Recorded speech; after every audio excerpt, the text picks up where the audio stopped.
Welcome to our channel அம்மா சமையல் ஆரோக்கியம். இங்கே நீங்கள் பார்க்க போகிறது வந்து நூக்கல் சாம்பார். நூக்கல் சாம்பார் வந்து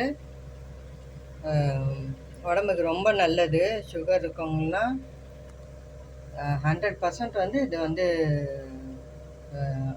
மெயின்டைன் பண்ணும் நார்மல் லெவலில். இது வந்து நீங்கள் வாரத்தில் ஒரு நாள் சாப்பிட்றது நல்லது. இது வந்து இதோட பலன்லாம் வந்து யூடியூப்பில் நிறைய போட்டிருக்காங்க, அது பார்த்தாலும் தெரியும். இப்போ வந்து நான் வந்து பருப்பு பருப்பு வேக வச்சு எடுத்துட்டு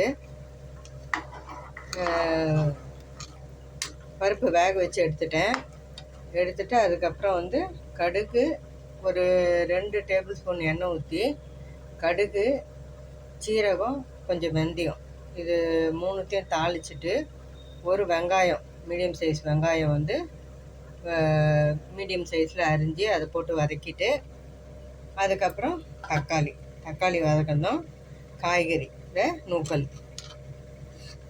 இந்த முக்கியமாக நான் இன்றைக்கி போடுறதுக்கு காரணம், இது ரொம்ப நல்லது. இந்த நூக்கல் அடிக்கடி செய்வீங்க அப்படின்றதுக்காக தான் இன்றைக்கி இந்த வீடியோ போடுறேன். நான் கேன்சர்லாம் கூட தடுக்கும் அப்படின்ற இதில் நான் வந்து படித்தேன்.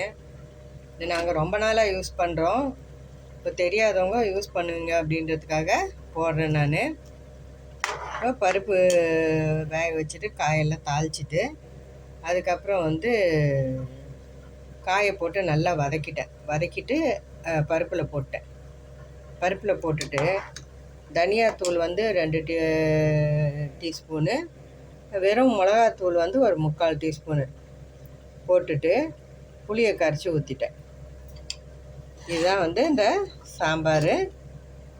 இப்போ ஒரு 3-4 சவுண்டு விட்டால் நல்லா சூப்பராக நூக்கல் சாம்பார் ரெடி ஆகிடும்.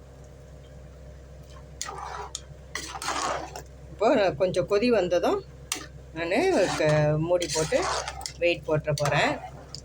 இது நான் சொன்னதை ஃபாலோ பண்ணியிருப்பீங்கன்னு நினைக்கிறேன். இது நூக்கல் சாம்பார். இன்றைக்கி எங்கள் வீட்டில் மெனு வந்து சாதம், ஒயிட் ரைஸு, நூக்கல் சாம்பார், வெண்டைக்காய் பொரியல், அப்பளம், தயிர், ஊறுகாய். இதுதான் இன்றைக்கி எங்கள் வீட்டில் சாப்பாட்டு மெனு.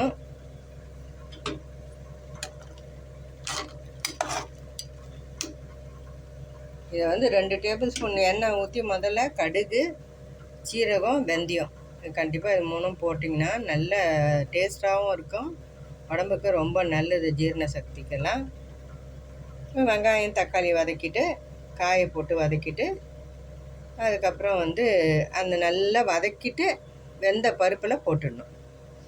பருப்பை வேக வச்சுட்டா சாம்பார் வந்து குயிக்காக பண்ணிடலாம். இது பருப்பு போட்டு வேக வச்சு எடுத்துட்டேன் நான். மஞ்சத்தூள், பெருங்காயம் போட்டு இது காயெல்லாம் போட்டு வதக்கி அந்த பருப்பில் கொட்டிட்டு, தனியாத்தூள் ஒரு 2 டீஸ்பூனு, இது வந்து 3/4 டீஸ்பூன் வந்து மிளகாத்தூள், 3/4 டீஸ்பூன் எவ்வளோ காரத்துக்கு தேவையோ அப்படி போட்டுக்கோங்க, 1 டீஸ்பூன் அப்படி. அப்புறம் புளியை கரைச்சி விட்டுட்டு உப்பு தேவைக்கேற்ப போட்டுட்டு நல்லா பாருங்கள், காய் நல்லா கொதி வருது. இப்போ நான் வந்து ஸ்டவ்வை போட்டு இந்த மூடியை போட்டு நல்லா மூடிட்டு, இது நூக்கல் வந்து நீங்கள் பயப்படாமல் 6-7 சவுண்டு கூட விடலாம். நல்லா வெந்து வந்துடுச்சுன்னா ரொம்ப டேஸ்ட்டாக இருக்கும் சாம்பார். இவ்வளோதான். இது மூடி போட்டு வெயிட் போட்டுற போகிறேன். இது வந்து நான் சொன்னது நீங்கள் ஃபாலோ பண்ணியிருப்பீங்கன்னு நினைக்கிறேன். நீங்களே இதே மாதிரி செஞ்சு பாருங்கள். செஞ்சு பார்த்துட்டு எப்படி இருக்குதுன்னு சொல்லுங்கள். உடம்பு வந்து நம்ம வந்து முதல் ஹெல்த்தியாக சாப்பிட்ணும், அப்புறம்தான் டேஸ்ட்டு. ரெண்டும் சேர்த்து டேஸ்ட்டும் ஹெல்த்தியும் வரணுன்னாக்கா இந்த என்னோடய ரெசிபியெல்லாம் ஃபாலோ பண்ணி பாருங்கள். பிடிச்சிருந்தா லைக் பண்ணுங்கள், ஷேர் பண்ணுங்கள், எங்கள் சேனல் சப்ஸ்கிரைப் பண்ணுங்கள். தேங்க்ஸ் ஃபார் வாட்சிங்.